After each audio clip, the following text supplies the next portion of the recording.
Shalom, shalom. Wewe ambao unanitazama, subiri usipite. Cha kwanza ni kuomba nisaidie kusubscribe, nisaidie kulike na pia nisaidie kucomment. Kwa nini niyapitie haya? Niyapitie haya. Kwa nini niyapitie haya? O Yesu, nakuuliza. Kwa nini niyapitie haya? Niyapitie haya. Kwa nini niyapitie haya? O Yesu, nakuuliza.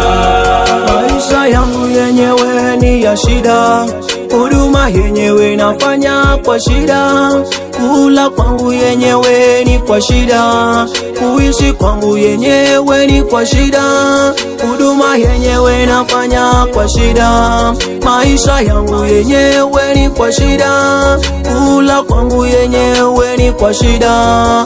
Yesu, nakuuliza.